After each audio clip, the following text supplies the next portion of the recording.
নমস্কার, top news এট 10 আমি অতনু রয়েছি আপনার সঙ্গে। প্রথমেই হাওড়া জগৎবল্লভপুরের খবরে নজর রাখতে হবে, তার কারণ জগৎবল্লভপুরে দুষ্কৃতী দৌড়াত্ম থামছেই না।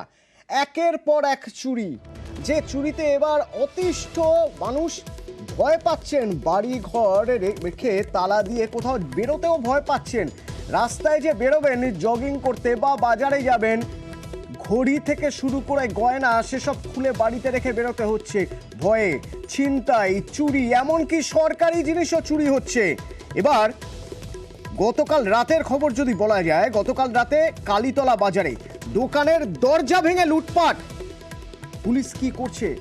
পুলিশের ভূমিকা নিয়ে পুলিশ নিয়ে তো কোনো রকম পুলিশের উপর কোনো ভরসাই নেই, এমনকি পুলিশের টহলদারি নেই কোথাও।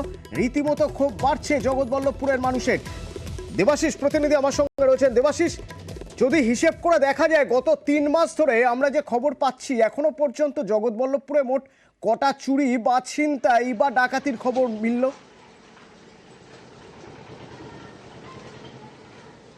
দেখো, এখনো পর্যন্ত পরিসংখ্যান যদি বলা যায় তাহলে 3 মাসে প্রায় 40টির কাছাকাছি ছোট বড় চুরির ঘটনা ঘটেছে।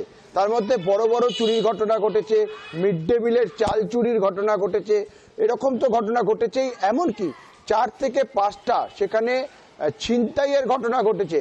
এক 70 বয়স্ক মহিলা ব্যাংক থেকে টাকা নিয়ে আসছে, তার ব্যাংকে টাকা ছিনতাই হয়ে গেছে। এখনো পর্যন্ত সেই ঘটনা কারা ঘটিয়েছে তা খোঁজ করতে পারেনি পুলিশ। ফলে আমরা বলতেই পারি যে এই মুহূর্তে দাঁড়িয়ে জগৎবল্লভপুর থানার পুলিশের কাছে অজুহাত একটাই, যে তাদের লোকবল কম, তাদের গাড়ি কম।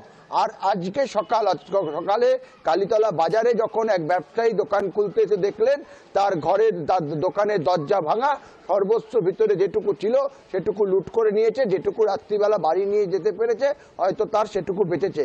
আর পুলিশকে খবর দিলে পুলিশের দাবি সারা রাত ডিউটি করেছে, সবাই ক্লান্ত, একটু পরে যাবে, দরকারে আপনি থানায় আসুন। মানে এই যে ঘটনা, একটা ঘটনা ঘটলে পুলিশের উদ্যোগ থাকা দরকার। হয়তো ক্রাইম সবসময় রোকা যায় না, কিন্তু আফটার ক্রাইম তাকে কিন্তু ডিটেকশন করা যায়, তাকে চুরিটা ধরা যায়। অর্থাৎ 2, 3, 4টে চোর ধরা পড়লেই চোরেরা শাস্তি পাবে, চোরেরা ভয় পাবে, কিন্তু সেই রকম জায়গায় আসতেই পারে না জগৎবল্লভপুর থানার পুলিশ। ফলে ঘটনার পর ঘটনা ঘটেই চলছে।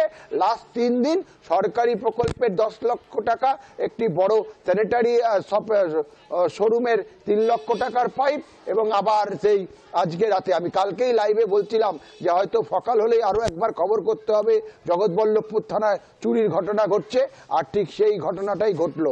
এখনো দেবাশিস, এই যে 3 মাসে, গত 3 মাসের হিসেব তুমি দিচ্ছিলে যে গত 3 মাসে 40টি চুরির ঘটনা ঘটেছে। আমরা যদি গত 3 দিনের হিসেবে দেখি, গত 3 দিনে যেভাবে চুরি হয়েছে, এবং রাতে চুরি দিনে ছিনতাই, জগৎবল্লভপুরের মানুষ এইভাবেই রয়েছেন। রাতে চুরি হচ্ছে, দিনে ছিনতাই হচ্ছে। দেখুন, শুক্রবার, রবিবার, আবার সোমবার, পরপর 3 দিন। মাঝখানে শনিবার বোধহয় কোনোভাবে রেস্ট ডে ছিল, সেই জন্য চুরি হয়নি, দুষ্কৃতীরা সেদিন রেস্ট নিচ্ছিল সম্ভবত। কিন্তু দিনের বেলা আবার ছিনতাইও হচ্ছে। চুরি, ছিনতাই, এই দৌরাত্ম্য তো থামছে না।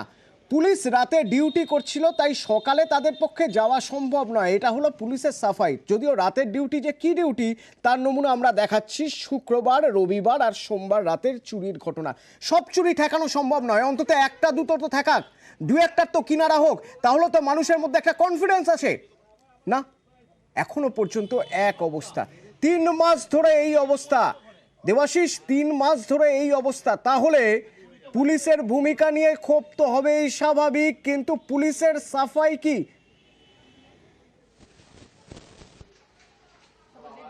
দেখো, পুলিশের বিরুদ্ধে যে ক্ষোভ রয়েছে তার কারণ আমরা কিন্তু বেশ কয়েকটি ঘটনা দেখতে পাই, সেখানে আইন তাদের নিজেদের হাতে তুলে নিচ্ছে সাধারণ মানুষজন। তার কারণ পুলিশের ওপর তাদের কোনো ভরসা নেই। ফলে সেই কারণেই তারা চোর পেটানো থেকে শুরু করে বাইক আরোহীদের কোনো রকম সমস্যা হলে তাদেরকে মারধর করা হচ্ছে। আমরা কয়েকদিন আগে ছবি দেখেছি, এক মহিলাকে উত্ত্যক্ত করতে যায় এক বাইক আরোহী, তার বাইককে ভাঙচুর করা হয়। একেবারে এই ঘটনা, অর্থাৎ আইন যখন আইন রক্ষকরা রক্ষা করতে পারছে না, তখন আইন নিজেদের হাতে তুলে নিতে বাধ্য হচ্ছে। আর গতকালের ছবি যদি আমরা দেখি, গতকাল রাতে যেভাবে দোকানে চুরি হয়েছে, সেই দোকান মালিক তার অবস্থা ভাবুন একবার। তিনি পুলিশে গিয়েছিলেন, পুলিশ বলেছেন আমরা পরে যাব, আপনার দরকার হলে আপনি থানায় আসুন, আমাদের পক্ষে এখন যাওয়া সম্ভব নয়, আমরা নাইট ডিউটি করেছি। শুনুন তার বক্তব্য। দেখুন, দোকান খুলতে এসে দেখি না চাবি খুললাম, চাবি খোলার পর দেখি না ভেতরে চারদিকে সব মালফাল পড়ে আছে। তারপর দেখি পেছন দিকে দেয়ালে মানে দেয়ালটা দুটো ইট ভাঙা কেটেছে, কেটে সব মালপত্র লুট করে নিয়েছে।